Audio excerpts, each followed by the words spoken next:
느헤미야 6장 6절에서 8절까지입니다. 우리 같이 한 목소리로 함께 읽겠습니다. 그 글에 이르기를 이방 중에도 소문이 있고 가스무도 말하기를 너와 유다 사람들이 모반하려 하여 성벽을 건축한다 하나니 네가 그 말과 같이 왕이 되려 하는도다. 또 네가 선지자를 세워 예루살렘에서 너를 들어 선전하기를 유다의 왕이 있다 하게 하였으니 지금 이 말이 왕에게 들릴지라. 그런즉 너는 이제 오라 함께 의논하자 하였기로 내가 사람을 보내어 그에게 이르기를 네가 말한 바 이런 일은 없는 일이요 네 마음에서 지어낸 것이라 하였나니. 아멘. 네 번째의 연거포 유인하는 그 산발라스 유인에 넘어가지 않자 다섯 번째로 봉하지 않은 편지를 보냈습니다. 그런데 봉하지 않은 편지에 들어있는 내용이 지금 우리가 읽었던 6절과 7절에 있는 내용입니다. 회유책을 써서 이제 그것이 먹히지 않으니까 이제는 협박을 하고 있는 장면인데 여기에 보면 먼저 두 가지의 모함, 모반을 위해서 다시 말해서 이제는 페르시아 제국에 대해서 반란을 일으킬 것이다. 반란을 일으키려고 지금 성벽을 쌓고 전쟁 준비를 하고 있는 것이다. 그런데 그것은 뭐 나라의 독립이거나 이런 것이 아니라 단지 네가 왕이 되려고 그러한 일들을 하고 있다라고 이방들 가운데에서도 이미 소문이 나고 있다. 또 두 번째는 네가 거짓 선지자들이겠죠. 너의 말을 듣는 선지자들을 세워서 네가 왕이다. 그러니까 다시 말해서 신탁이겠죠. 네가 마치 유대의 왕으로 하나님으로부터 너가 섬기는 그 신으로부터 마치 신탁이 있었던 것처럼 선지자들을 통하여 네가 왕이다라는 이 거짓 신탁을 퍼뜨리고 있다라고 하는 이 두 가지 내용을 들었다라고 쓰고 있습니다. 당시의 사회상을 엿볼 수 있는 장면인데요.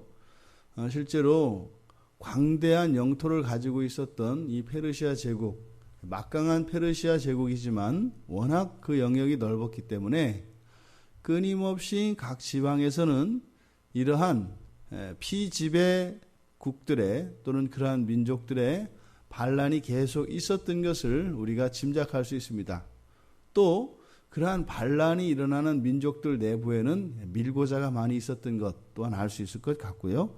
그런데 여기 지금 6절에 보면 이러한 소문, 즉 느헤미야가 왕이 되려 하고 또 이 거짓 신탁을 통해서 마치 하나님으로부터 왕으로 임명받은 것 같이 이야기하는 이러한 모든 소문을 증거하는 이가 있는데 누구냐면 가스무라고 합니다. 근데 여기서는 지금 가스무라고 번역이 되어 있는데 앞에서 나온 게셈하고 같습니다. 그러니까 게셈을 지금 개역 개정판에서 번역을 할 때 여기는 이제 가스무라고 하였습니다만 히브리어 성경을 보면 똑같이 게셈입니다. 게셈. 근데 여기서 이제 가스무라고 한 것은 주로 아라비아 사람들 일반 명사로도 사용했던 것 같아요. 그래서 그러지 않고서는 뭐 이렇게 개역 개정판에서 여기만 이렇게 가스무라고 번역할 뭐 이렇게 틀렸을 리는 없고요. 그러니까 아마 그랬던 것 같습니다. 어찌하였든 게셈과 같은 사람이다. 그러니까 산발락과 도비야, 게셈 이렇게 세 원수가 나오지 않습니까? 여기서는 그 아라비아의 즉 유대를 모함하고 있는 아라비아 사람 그 게셈을 이야기하고 있습니다. 자, 이러한 두 가지 소문이 들리고 있다. 그래서 이러한 모함이 있다라고 이야기를 하고 이제 산발랏이 이 두 가지 내용을 통해서 느헤미야를 이제 속이려고 드는데 이 말이 어떨 것이다? 왕에게 들릴 것이다. 너 이 소식이 왕에게 들려지면 너뿐만 아니라 너 일가 친족 모두가 몰살당할 텐데 심각한 문제가 아니냐. 그래서 이 문제를 해결하기 위해서 우리 같이 상의하자. 이렇게 산발랏이 느헤미야에게 이야기하고 있습니다. 지금 느헤미야가 산발랏이 느헤미야를 협박하고 있는 것은 무엇이에요? 이 산발랏이 두려워하는 그 두려움의 대상이 느헤미야에게도 두려움의 대상일 것이다 라고 하는 전제가 깔려 있는 거죠.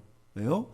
페르시아 황제에게 이 소식이 알려지면 페르시아 황제로부터 큰 벌이, 그 페르시아 황제의 진노가, 그래서 그 화가 내게 임할 텐데 이러한 화가 너에게 미치지 않도록 대책을 세워야 되지 않겠는가 라고 이야기하는 겁니다. 완전히 잘못 짚은 거죠. 느헤미야는 여호와 하나님 외에는 그 누구도 두려워하지 않습니다. 철저히 신앙의 사람이었고 하나님께 매인 사람이기 때문에 그러한 협박에 넘어갈 리가 없죠. 이에 대해서 느헤미야의 대응은 정직 하나였습니다. 8절에서 사람을 보내서 말한 것은 네가 말한 이런 일은 없는 일이다. 그리고 이것은 필경 네가 지어낸 것이다. 그대로 사실대로 이야기를 합니다. 오늘 본문을 통해서 실제로 우리가 신앙생활, 신앙을 가지고 이 세상을 살아갈 때 이러한 거짓과 모함, 그리고 이러한 기만과 사기의 대상이 될 수가 있습니다. 다른 이로부터 모함을 받을 수도 있고 다른 나와 상관이 없는 것으로 그런 거짓된 소문들이나 이런 것으로 인해서 오해를 사는 경우들이 있습니다. 지금 느헤미야의 경우가 그런 것이죠. 실제로 이러한 소문이 왕에게 들어갈 수 있습니다. 분명히 들어갈 수 있습니다.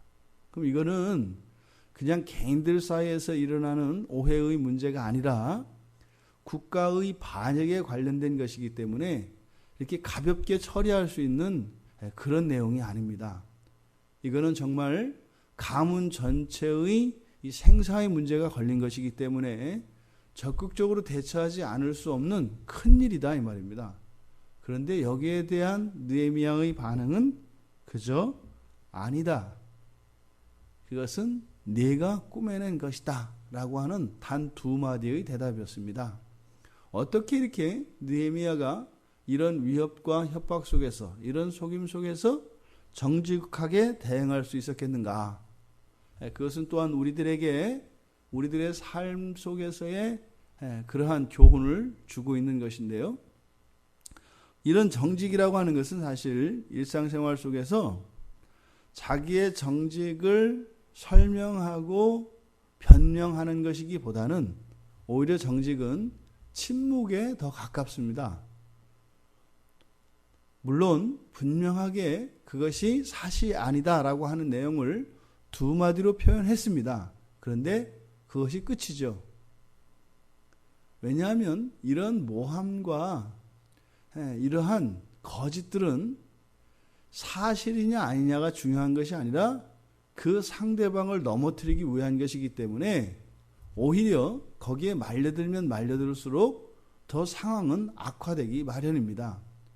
그래서 지나가기를 기다려야 되는 것이죠. 그런데 이것이 우리 그리스도인들에게는 불안함을 주는 것이 아니라 오히려 이런 정직이 우리에게 힘이 되어지고 확신을 가져다 주는 것은 성경에서 정직한 자는 반드시 그 정직한 것으로 인하여 그 공의가 자기를 건질 것이다 라고 이야기하기 때문입니다. 그러니까 정직은요, 그 정직 자체가 하나님의 보증이 되기 때문에 그 정직으로 이길 수 있다는 겁니다. 왜 그런가? 전도서 7장 29절을 보면 하나님이 사람을 지으신 원리가 정직하게 지으셨기 때문입니다. 무엇이에요? 하나님이 우리를 지으신 바 그 섭리에 따라 그 자리에 서 있을 때 그것이 우리의 의가 되어서 우리를 구원한다 이 말입니다. 그래서 이 정직이라고 하는 것은 여호와를 경외하는 것의 외적인 표징으로 잠언 14장 2절에서는 나옵니다. 정직하게 행하는 자는 여호와를 경외하여도 패역하게 행하는 자는 여호와를 경멸하느니라. 여기서는 지금 정직과 패역이 쌍을 이루어서 나오고 있습니다. 정직은 여호와를 경외하는 것이고 패역은 여호와를 경멸하는 것이라고 해요. 그러니까 이 정직이라고 하는 것은 여호와를 경외하는 것이니까 여호와를 경외하면 하나님의 백성이 되어지고 하나님의 소유된 것을 의미합니다. 하나님의 소유가 되어지면 하나님이 지키신다는 의미가 되는 것이거든요. 여러분도 여러분 것을 지키지 않습니까? 하나님의 소유가 된다는 것은 하나님이 하나님의 것을 지키신다는 의미입니다. 그러니까 이 하나님의 소유된다라고 하는 의미는 야 우리는 뭐 하나님 거라서 뭐 그냥 그저 하나님의 노예와 같이 시키는 대로 살아가야 돼 이런 개념이 아니죠. 하나님의 소유된 백성은 전능하신 하나님의 오른팔로 붙잡고 계시다는 의미입니다. 어느 누구도 빼앗을 수 없다라는 겁니다. 그렇기 때문에 우리가 이 세상에서 이런 대적들의 모함에 대해서 이길 수 있는 방식은 그들과 싸워서 이기는 것이 아니라 우리의 정직을 그들에게 이야기를 해서 싸워서 말로 그들을 설득하고 우리의 정직을 증명하는 것이 아니라 뭐라고요? 정직이다 이 말입니다. 왜요? 정직은 하나님을 경외하는 것이고 하나님을 경외하는 것은 하나님의 소유됨을 나타내는 것이기 때문에 하나님이 우리를 붙잡고 있기 때문입니다. 그래서 잠언 3장 32절에서도 정직한 자에게는 그의 교통하심이 있다라고 합니다. 앞서 이야기했던 것처럼 바로 정직은 여호와를 경외하는 것을 나타내는 증거이기 때문에 하나님의 소유된 백성은 그의 교통하심 함께 하시며 지켜주신다는 것입니다. 그래서 우리 그리스도인들에게 가장 큰 힘은 정직입니다. 그러니까 정직이라는 것은 우리가 우리의 힘으로 살아가는 것이 아니라 우리가 하나님 소유된 백성임을 인정하며 하나님께 주권을 전적으로 맡기는 것을 의미합니다. 자칫 우리의 힘으로 무엇을 이기려 하다 보면 거짓된 세상에 대하여 이기려 하다 보면 우리 속에 우리가 원치 않았던 의도치 않았던 거짓이 드러나게 됩니다. 이러한 모함과 기만 속에서도 정직할 수 있게 되기 위해서는 하나님의 우리의 하나님 되심에 대한 절대적인 신뢰가 필요합니다. 내가 하나님의 소유되어지고 하나님이 나와 함께 하신들 한다고 생각한들 그 하나님에 대한 절대적인 믿음이 없다면 여전히 불안할 수밖에 없는 것이죠. 그러니 이 정직은 또한 믿음과 관련되어집니다.